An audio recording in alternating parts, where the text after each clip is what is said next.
Сайн байцгаана уу найзуудаа, сайн байцгаана уу үзэгчдээ. Та бүхэндээ влогийнхоо шинэ дугаараар уулзч байгаадаа баяртай байна.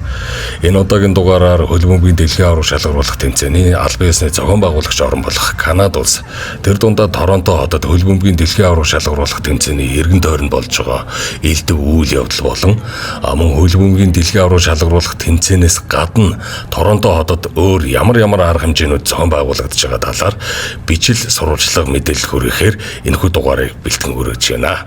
Ингээд влогтой хамтдаа тухлан сууж таалан сонирхолцгоё. За, Канада Швейцарын тоглолтыг үзэх гэж ирсэн байна. Ийм тусгай орчинд ингээ хөлбөмбөгийн тоглолтоо үзэх боломжийг олгож байгаа. Энэ дэр үргэлжлэн ирчээд байж манай гэр бүл бол манай найзуудын гэр бүл бөөндөө үзэх гэж ирсэн байж байна.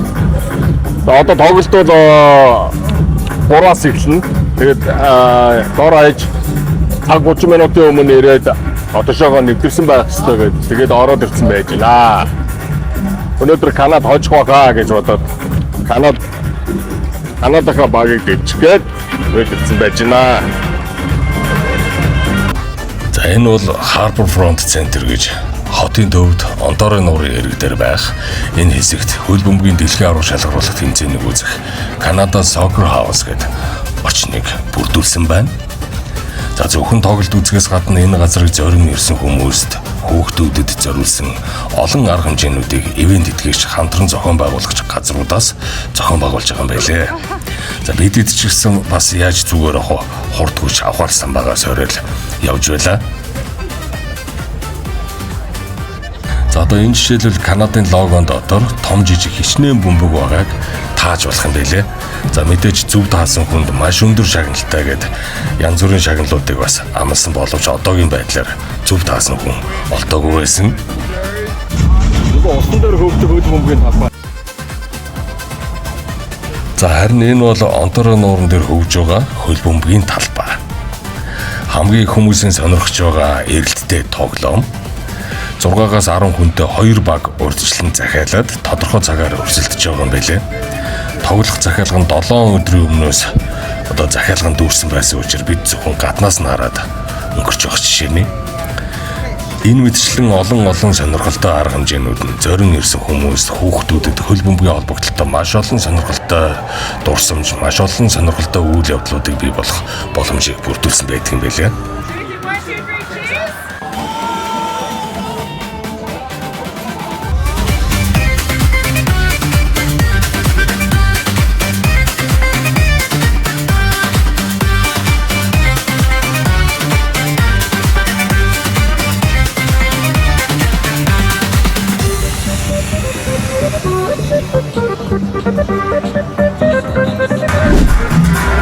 Манай Канадын баг өмнөх 2 тоглолтын дээр айгүй амжилттай явж байгаа шүү дээ. Эхнийхээ тоглолтын дээр тэнцээд, нэгээр тэнцээд, хоёр дахь тоглолтын дээр бут нэргүү гэдэг шиг эсрэг бага Катарын багийг 6 тэгээр бут нэргээд онооны хувьд нэлээд өндөр амжилттай явж байгаа. Өнөөдрийн энэ тоглолт бол нэлээд шийдвэрлэх тоглолт. Одоо хэсгээс нэгээр гарах уугүй юу гэдгээ үзэх. За Швейцарын багт ч гэсэн энэ нь зорилго нь адилхан гэсэн үг. Тэгэхээр аль баг нь хичээж тоглоно гэсэн үг. Үндсэндээ бол энэ тоглолтоос гал гарнаа гэж ойлгож байгаа. Тэгэхээр маш сонирхолтой тоглолт болох ба.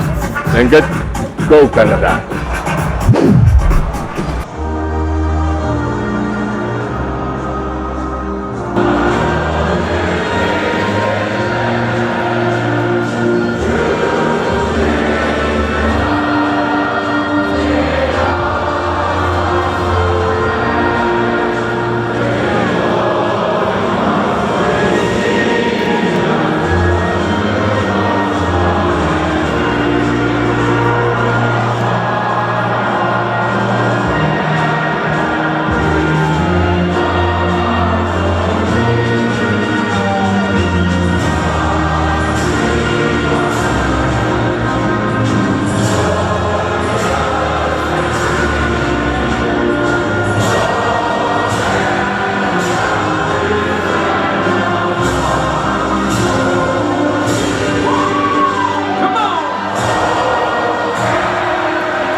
За ингээд Канада улсын төрийн дуудлага хамтдаа дуулж Канадын бага хожно гэсэн итгэл дүүрэн эрч хүчтэй ихэлсэн тоглолт маань үзэгчдийг баярлуулсан урам угуулсан маш олон мэдрэмжийг төрүүлэн үргэлжилсээр тоглолтын дунд үед оноо тэг хоёрын харьцаад болж бага дэмжижсэн бидний итгэлч жаахан унсан байх үед харин өрсөлдөгч багийн хаалганд гол орж дэмжигчид сэргээд ирсэн байдаг юм аа.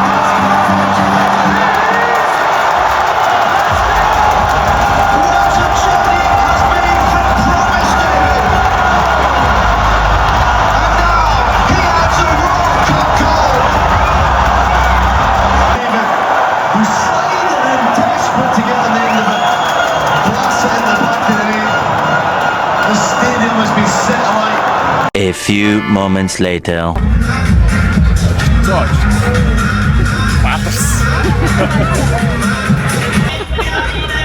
Switzerland. Open America.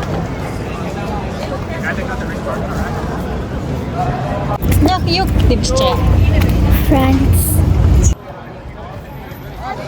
За энэ удаад бид Торонто Фэн фестивал гэдэг дэлхийн авраг шалгаруулах тэмцээний үеэрх албан ёсны хөгжим дэмжигчдийн цуглардаг газрыг сонирхонгоо тоглолт үзэхээр явж байгаа юм нэ. Фэн фестивал гэдэг Торонтод зохиогдож байгаа фэн арга хэмжээнүүдийн одоо хамгийн эрэгтэй байгаа арга хэмжээ. Энэ маш их хүнтэй байна. Өнөөдөр их гоё өдөр байна. Хурц наргу. Зөөлөн нартай үүлэг ийм өдөр байна. За тэгээ Францыг дэмжиж байна. Францын багийнхандаа амжилт хүсье. Фэнэд Францын хөгжим дэмжиж байна. And a 3-1 up was a shout for a penalty, not for me. But a 3-1 up, what's really impressive is how when the balls go into the central areas or up the street. Тоглолт үзэх гэсэн чинь нэг нь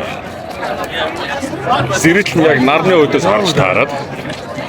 Нөгөөх нь болохоор яг дэлгэцэн нарны өөдөөс харж таарад ингээд тоглолт үзэхэд жоохон тиймэрхүү байна. Тэгээд энийг бол жоохон фирмийн эргүүлээд энийг бол жоохон сэлгүүцээд дондоо жоохон агаарлагад явж байна. Гэхдээ сая ихний тоглолтын ихний агс дээр айгаа халууцлаа. Тэгээд хүмүүс идэж жоох юм эргүүлээд ингээд энийг бол над мэт хүмүүс нэг тоглолтоо үзсэн юм байна. Идэж жоох юм эргүүлээд хөдөлгөөн ихтэй. Яг тоглолт үзэж байгаа хүмүүс нь одоо ингээд нарны өөдөөс ингээд жарваагаад чамаагүй бүгд ингээд нарны өөдөөс хараа зогссон. Тоглолтоо үзэж байна.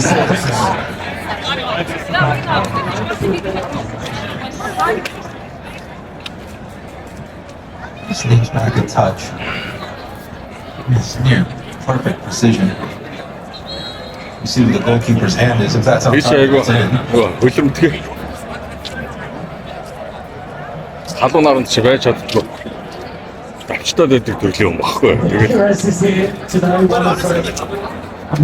энэ яг тэгээд сүүжр бараад зогсож байна. Эндээс ингээ үзэж чаддаг. Ямар газараас үзэж ингэж цагдаа нарын ард.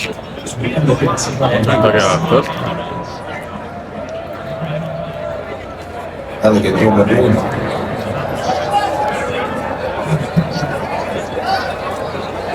Онооны харьцаачтай 3-1 ярьцгаа.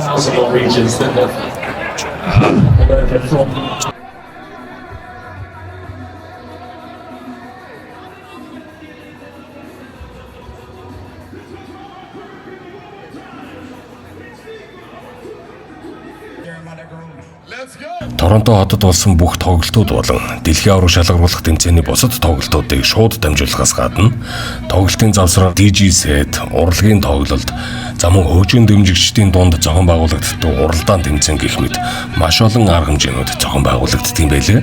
За ингээд цаашаа явж бусад газруудыг хамтдаа сонирхцгоё. Энэ арга хэмжээ болж байгаа газар нь Торонтогийн түүхийн дурсгалт газар гэдгээр онцлог.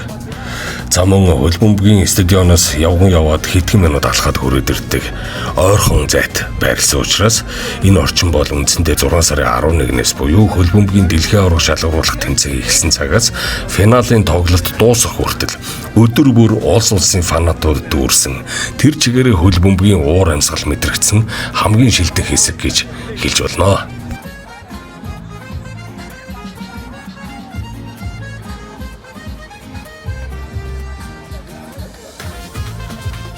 Тэгээд энд үндсэн 2 том дэлгэснээс гадна урлаг соёлын арга хэмжээ, хоол, ундаа, пивний олон төрлийн худалдаа павильон байгаас гадна Канадын болон Онтарио мужийн танилцуулга, соёлын хөтөлбөрүүд бас зэрэг явагддаг юм байлээ.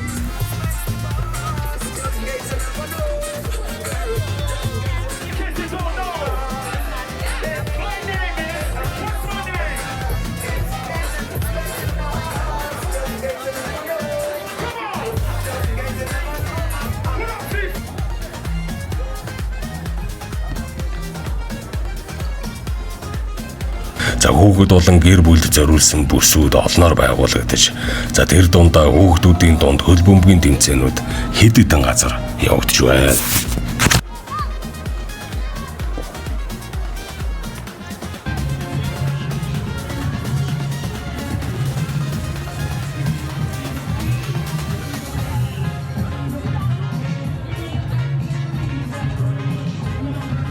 Замун дэлхийн аварга шалгаруулах тэмцээний албан ёсны ивент итгэгч компаниудын Fan Zone павильонууд засагдаж, хөгжийн дэмжигчдийн оруулсан олон интерактив үйл ажиллагаанууд зохион байгуулагдаж байна.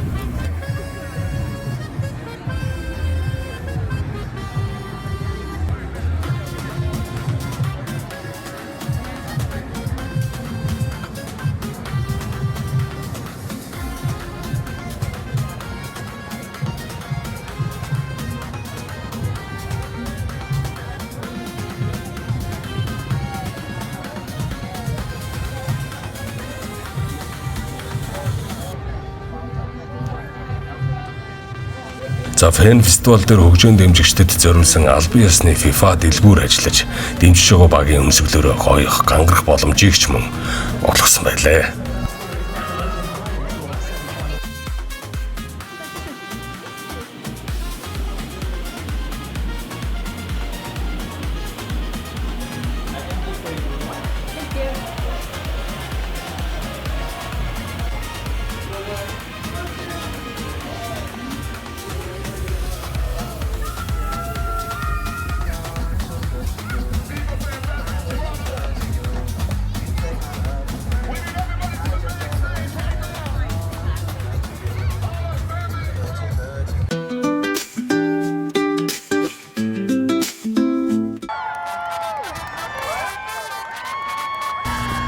Хөлбөмбөгөөр бүрэн дүүрэн амьсгалсан эдгээр өдрүүдтэй давхцсан зохион байгуулагдаж байгаа бас нэгэн сонирхол татам үйл явдал бол Торонто хотод жил бүр уламжлал болгон зохион байгуулагддаг Pride Parade буюу хүйсийн тэгшэрхийг дэмжсэн багархлын жагсаал юм. Та бүхэндээ сонирхуулахад Канада улс 2005 онд ижил гүйцэтгэх гэрлэлтийг албан ёсоор хуулжсанаас хойш ижил гүйцэтгэх гэрлэлтийг хуулиар хүлээн зөвшөөрдөг дэлхийн 40 гаруй улсын нэг болсон байдаг юм байна. Канада улсын хүний эрхийн хууль тогтоомж нь хүнийг арьс өнгө, шашин шүтлэг, итгэл үнэмшил, бэлгийн чиг хандлага, хүйсийн ялгаатай байдлаар ялгарлан гадуурхахыг хориглодог. Тийм болохоор Торонто хотод зорин эрхч үйлчдийн бас нэгэн онцгой содон гэж хардаг зүйл бол Торонто хотын төвд байрлах Солонгон дүүрэг. Church Street хэмээх гудамжинд Солонгонгийн замын гарцтай Солонгон чимэглэл бүхий олон үйлчилгээний газрууд байдаг. Энэхүү парад ч мөн яг энэ гудамжнаас эхэлж 2 км гаруй замыг туулан хотын захиргааны өмнөх талбай руу хүрэхээр явж байгаамаа.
За Торонтод болдог энэхүү Pride Parade нь анх эсэргүүцлийн хөдөлгөөнөөс үүсэж байсан гэдэг юм байлээ.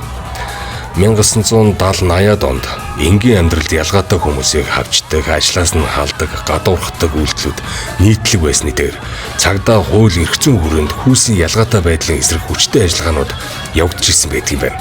Ялангуяа 1981 онд том хэмжээний баривчлага явагдсан байна. Хотын хэд хэдэн гей бар, клубүүдэд зэрэг цагдаагийн ажиллагаа явагдаж олон зуун хүнийг баривчилсан байдаг юм байна.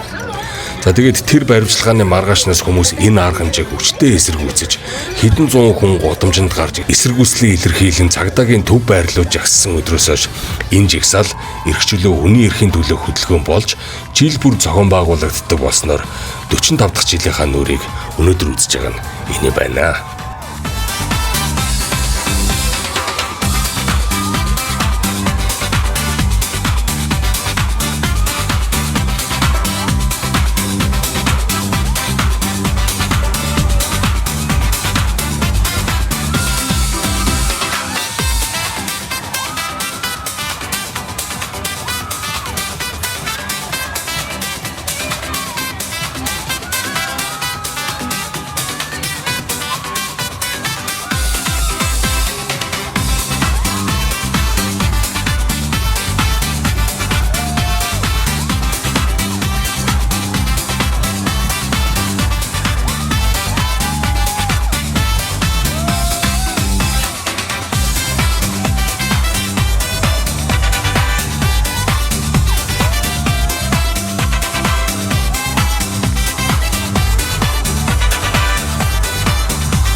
За тэгээ парадын турш анзаарэгдсэн зүйл бол хүний эрхийн байгууллага, нийгмийн бүлэглэлүүдийн жагсаалаас гадна бизнесийн байгууллагууд, улс төрийн хүчнүүд бас нэр хүндээ өсгөх, нийгмийн тэгш эрхийн төлөө дуу хоолойгоо өгдөг гэдгийг илэрхийлэхээр нэг том хүчин зүйл гэж үзэж маш ихээр анхаарал хандуулж өргөнөөр оролцдог юм шиг санагдлаа. За ингээд дуу хөгжим, бүжиг, үзүүлбэр олон өнгө холилдсон жагсаалыг надад цааш сонирхолтой.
За бид дөрөв энэ удаад Post Malone-ы тоглолтыг үзэхээр Rogers стадионд хүрэлцэн ирээд байна. За энэ стадион бол өнгөрсөн жил ашиглалтанд орсон нийт 45,000 хүний багтаамжтай 30 онгоцны буудлын байсан талбай дээр баригдсан юм задгай цэлгэр одоо агаар сайтай юм стадион байгаа. За энэ стадион нээлттэй хийсэн цагаас хойш бол дэлхийн суперстарууд Coldplay, Blackpink, За мөн сарын өмнө сая Бруно Марс ирээд тоглох жишээ нь ингээд чанарын шалгаад өнгөрсөн ийм газар байгаа. Энэ удаагийн ээлжинд Пост Милан хүрэлцэн ирээд байгаамаа.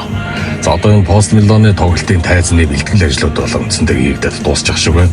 Энэ халаалтын дуучин дуулж байгаа хооронд хөгжмийн, гэрлийн, дэлгэцийн, тайзны, за мөн пиротехник болон салютны бүх эцсийн шатны тохиргоонууд хийгдэж идэг байгаа. Тийм учраас мэргэжлийн өндөр түвшний тоглолтын баг бүрэлдэхүүний нэг хэсэг нь бол ялдж байна. Халаалтын дуучин байдаг. Энэ дуучин бол сэрэтлээ бэлдэх, за мөн хөгжим тайзны ашиглалт, за тайзны алтаа мадгийг олж илрүүлэх гэх мэт бүх нарийн ажлууд өмнө нь гарч байгаа халаалтын дуучин дээр бас тодорхойлогдож, ажиглагдаж, хянагдаж явж идэг гэж ойлгож болно. Тийм учраас энэ бол өндөр хариуцлагатай ийм ажил юм байгаа шүү. За ингээд халаалтын дуучин дуулж явах яг энэ үед бол аднаас сэрэтл орж ирж идэг, байрлалаа эзэлж идэг. Тийм үү, тэр бүх бэлтгэл ажилтаа хангаад суудлаа эзлээд суусны дараа тэр үндсэн артист маань тайзан дээр гарч ирдэг. Ийм цаг хугацааны ийм нарийн тохиргоодоо хийгдэж идэг ийм ажил юм байгаа шүү. Тийм учраас та бүхэн мэргэжлийн талаас нь ойлгож үүнээс хойш одоо панчаан энтер гэж битээ дуулж байгаараа гэж хүсэх байна. Би бас өөрөө уран бүтээлч хүний хувьд халаалтанд дуулж илаа, за мөн халаалтанд уран бүтээлчдэг бас дуулуулж явлаа. Тийм учраас та бүхэнд мэргэжлийн үүднээс ойлголтыг өгье гэж бодсон юм аа. За Post Malone гэж энэ залуу бол одоо хип-хоп артист болж гараагаа эхэлжсэн. Тэгээд явандаа pop артист болоод одоо бол country хөгжмийн ертөнц рүү орж ирсэн юм залуу байгаа. Сүүлийн үед хийсэн энэ country стилийн дуунууд нь бол одоо маш олон дуунууд хийдүүлсэн. За одоо энд ингээд зэрэгтэлт энэ тоглолтыг үзэхээр ирсэн хүмүүс ихэвчлэн энэ cowboy стилийн хувцастай байгаа харагдсан. За ингээд ийм дуучин зам тенниси мужаас төрөн гарсан өөрийн найз болох зочин артистаас хамтдаа дагуулж ирсэн байлээ. За энэ дуучин байна ингээд тоглолт маань маш гоё болох шинжтэй тоглож байна. Тоглолт руу эргээд орцгоё.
Энэ хүрээд энэ удаагийн влогийн маань нэгэн дугаар жаргаж байна.